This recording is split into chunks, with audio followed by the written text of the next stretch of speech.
प्रधानमंत्री ने टीकाकरण के कीर्तिमान को बताया भारत का सामर्थ्य। मन की बात में छत्तीसगढ़ के देऊर में स्वच्छता अभियान की सराहना की।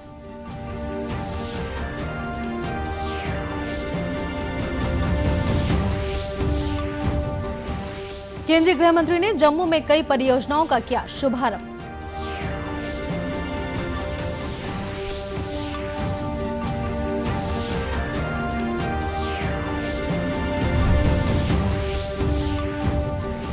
केंद्र ने त्योहारों के लिए जारी किया प्रोटोकॉल। कोविड नियमों का पालन करने के दिए निर्देश।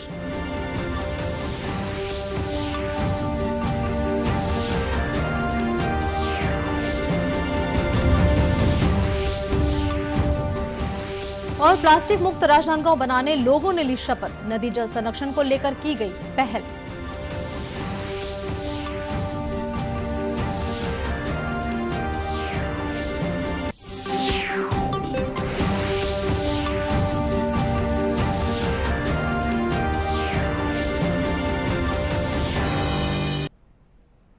नमस्कार, आप देख रहे हैं दूरदर्शन समाचार। मैं हूं सरोज गुप्ता। आप समाचार विस्तार से। प्रधानमंत्री नरेंद्र मोदी ने आज अपने मासिक रेडियो कार्यक्रम मन की बात में कोविड रोधी टीकाकरण की सफलता की सराहना करते हुए कहा कि ये भारत के सामर्थ्य को दर्शाती है। उन्होंने कहा कि 100 करोड़ वैक्सीन डोज के बाद आज देश नए उत्साह, नई ऊर्जा से आगे बढ़ रहा है। आकाशवाणी पर मन की बात कार्यक्रम में श्री मोदी ने कहा कि 100 करोड़ टीके लगाने की इस सफलता के साथ लाखों प्रेरक प्रसंग जुड़े हुए हैं। इस अभियान की सफलता में हमारे स्वास्थ्य कर्मियों ने अपने अथक परिश्रम और संकल्प से एक नई मिसाल पेश की है।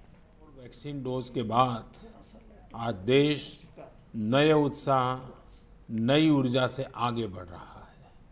हमारे वैक्सीन कार्यक्रम की सफलता भारत के सामर्थ्य को दिखाती है, सबके प्रयास के मंत्र की शक्ति को दिखाती है। साथियों, 100 करोड़ वैक्सीन डोज का आंकड़ा बहुत बड़ा जरूर है, लेकिन इससे लाखों छोटी छोटी प्रेरक और गर्व से भर देने वाली अनेक अनुभव, अनेक उदाहरण जुड़े हुए हैं। बहुत सारे लोग पत्र लिखकर मुझसे पूछ रहे हैं कि वैक्सीन की शुरुआत के साथ ही कैसे मुझे यह विश्वास हो गया था कि इस अभियान को इतनी बड़ी सफलता मिलेगी। मुझे ये दृढ़ विश्वास इसलिए था क्योंकि मैं अपने देश के लोगों की क्षमताओं से भली भांति परिचित हूँ। मैं जानता था कि हमारे हेल्थ केयर वर्कर्स देशवासियों के टीकाकरण में कोई कोर कसर नहीं छोड़ेंगे। प्रधानमंत्री ने जीवन में गीत, संगीत, कला और संस्कृति के महत्व की चर्चा करते हुए कहा कि जीवन निरंतर प्रगति चाहता है, विकास चाहता है, ऊंचाई को पार करना चाहता है। विज्ञान भले ही आगे बढ़े, प्रगति कितनी ही तेज हो जाए, भवन कितने ही भव्य बन जाए, लेकिन फिर भी जीवन अधूरापन अनुभव करता है। देशवासियों, जीवन निरंतर प्रगति चाहता है, विकास चाहता है, ऊंचाइयों को पार करना चाहता है। विज्ञान भले ही आगे बढ़ जाए, प्रगति की गति कितनी ही तेज हो जाए, भवन कितने ही भव्य बन जाए, लेकिन फिर भी जीवन अधूरापन अनुभव करता है। लेकिन जब इनमें गीत, संगीत, कला, नाट्य, नृत्य, साहित्य जुड़ जाता है तो इनकी आभा, इनकी जीवंतता अनेक गुना बढ़ जाती है। एक प्रकार से जीवन को सार्थक बनना है तो ये सब होना भी उतना ही जरूरी होता है। इसलिए ही कहा जाता है कि सभी विधाएं हमारे जीवन में एक कैटलिस्ट का काम करती है, हमारी ऊर्जा बढ़ाने का काम करती है। मानव मन के अंतर्मन को विकसित करने में, हमारे अंतर्मन की यात्रा का मार्ग बनाने में भी गीत, संगीत और विभिन्न कलाओं की बड़ी भूमिका होती है। और उनकी एक बड़ी ताकत ये होती है कि इन्हें न समय बांध सकता है, न सीमा बांध सकती है और न ही मत मतांतर बांध सकता है। अमृत महोत्सव में भी अपनी कला, संस्कृति, गीत, संगीत के रंग अवश्य भरने चाहिए। मुझे भी आपकी तरफ से अमृत महोत्सव और गीत संगीत कला की इस ताकत से जुड़े ढेरों सुझाव आ रहे हैं। ये सुझाव मेरे लिए बहुत मूल्यवान है। मैंने इन्हें संस्कृति मंत्रालय को अध्ययन के लिए भेजा था। मुझे खुशी है कि मंत्रालय ने इतने कम समय में इन सुझावों को बड़ा गंभीरता से लिया और उस पर काम भी किया। इन्हीं में से एक सुझाव है देशभक्ति के गीतों से जुड़ी प्रतियोगिता। आजादी की लड़ाई में अलग अलग भाषा बोली में देशभक्ति के गीतों और भजनों ने पूरे देश को एकजुट किया था। अब अमृतकाल में हमारे युवा देशभक्ति के ऐसे ही गीत लिखकर इस आयोजन में और ऊर्जा भर सकते हैं। प्रधानमंत्री ने अपने मन की बात कार्यक्रम में छत्तीसगढ़ के देउर गांव का जिक्र करते हुए कहा कि यहां की स्व सहायता समूह की महिलाएं स्वच्छता अभियान में बेहतर कार्य करते हुए स्वच्छ भारत अभियान का हिस्सा बनी हुई हैं।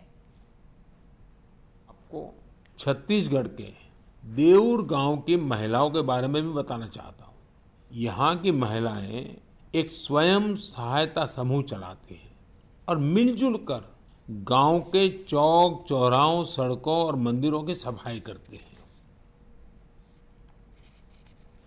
स्वच्छ भारत मिशन की चर्चा करते हुए श्री मोदी ने लोगों से अपील की कि वे प्लास्टिक के इस्तेमाल के खिलाफ संकल्प लें।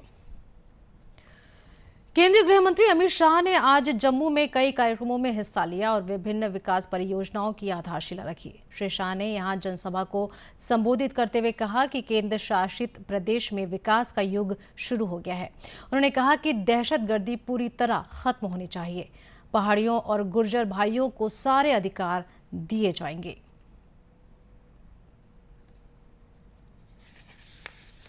जम्मू वालों के साथ अन्याय का समय समाप्त हो चुका है। अब कोई आपके साथ अन्याय नहीं कर सकता। सालों तक अन्याय झेला है आप, मगर कोई अब अन्याय नहीं कर सकता। विकास दोनों का साथ में होगा, कश्मीर का भी होगा, जम्मू का भी होगा। दोनों मिलकर भारत को आगे बढ़ाने के लिए एक साथ प्रयत्न करेंगे। श्री शाह ने कहा कि जम्मू कश्मीर में सफाई कर्मचारी एक्ट लागू किया गया है। 7 मेडिकल कॉलेजों की स्थापना भी की जा चुकी है।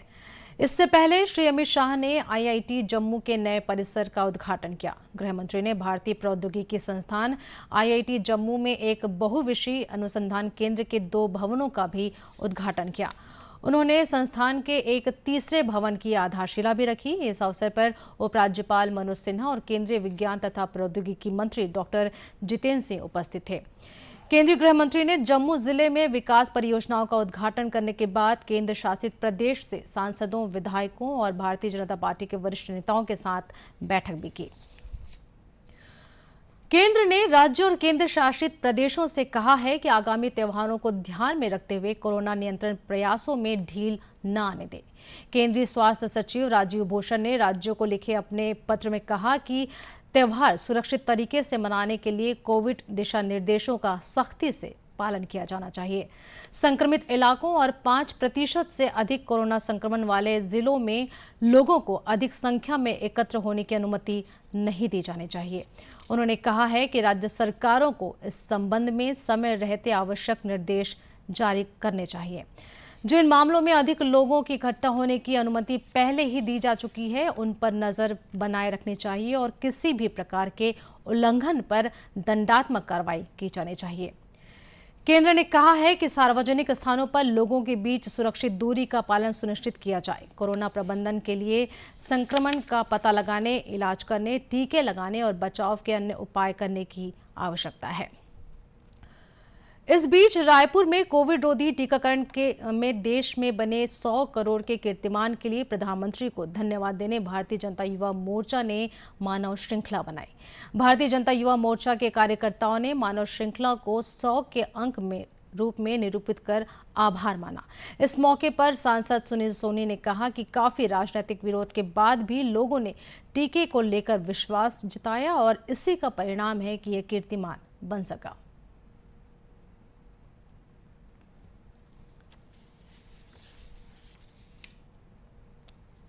मोर्चा के हमारे साथियों ने जो फ्रंट वॉरियर हैं, जिन्होंने वैक्सीनेशन में काम किया है और 100 करोड़ से अधिक वैक्सीन इस देश में लग चुकी है, उसके लिए प्रधानमंत्री मोदी जी को धन्यवाद देने का कार्यक्रम रखा। और आज हम इस बात के लिए भी गौरवान्वित हैं कि देश के अंदर राजनीतिक क्षेत्र में भी अगर देखें तो विपरीत परिस्थितियां थी। देश की जनता मोदी जी के साथ में खड़ी हुई, प्रधानमंत्री जी की बात को माना और आज उसका परिणाम है कि हम अपने देश के अंदर में पूरे विश्व के अंदर में रिकॉर्ड बना है।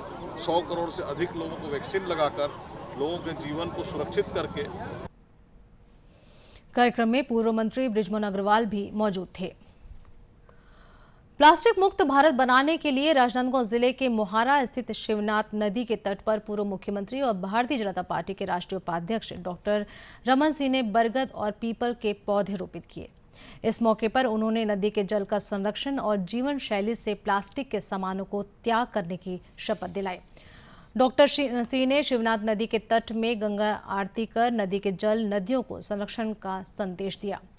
कार्यक्रम के बाद मीडिया को संबोधित करते हुए पूर्व मुख्यमंत्री ने कहा कि प्रदेश भर की नदियों के तट पर इस तरह का आयोजन किया जाएगा और पर्यावरण को संरक्षित किया जाएगा।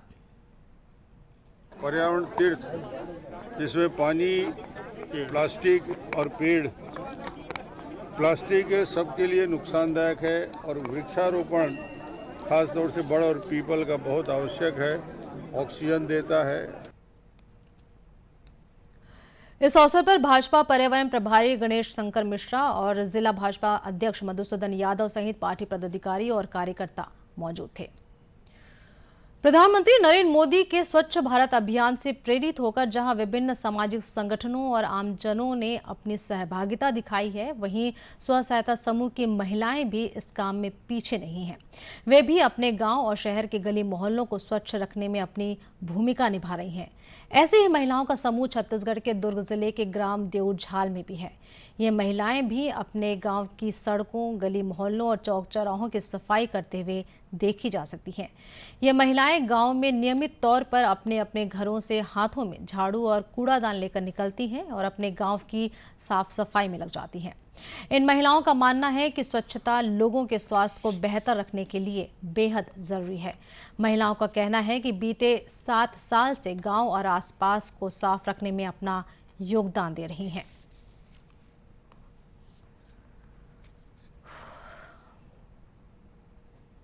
हम लोगों को 7 साल हो गए काम करते हुए और हम लोगों की सोच है कि हमारा गांव स्वच्छ और सुंदर लगे।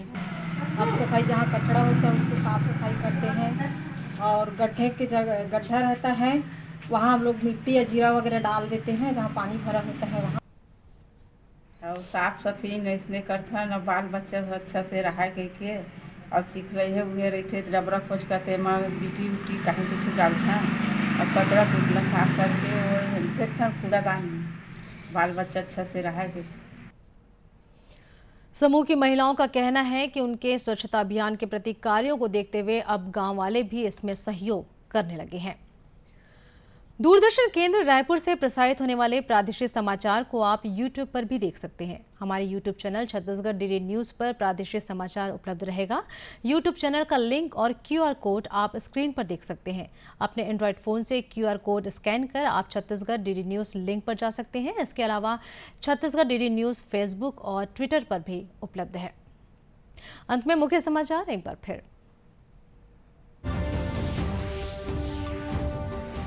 प्रधानमंत्री ने टीकाकरण के कीर्तिमान को बताया भारत का सामर्थ्य। मन की बात में छत्तीसगढ़ के देऊर गांव में स्वच्छता अभियान की सराहना की।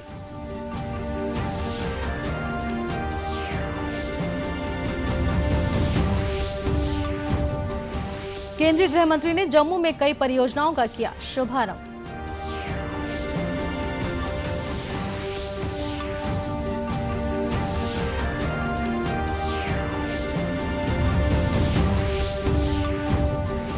केंद्र ने त्योहारों के लिए जारी किया प्रोटोकॉल, कोविड नियमों का पालन करने के दिए निर्देश।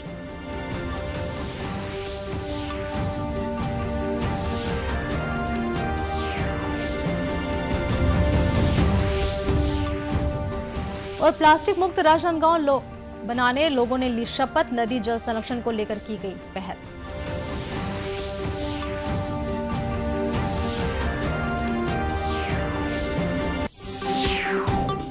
इसी के साथ यह समाचार बुलेटिन ही समाप्त हुआ। नमस्कार।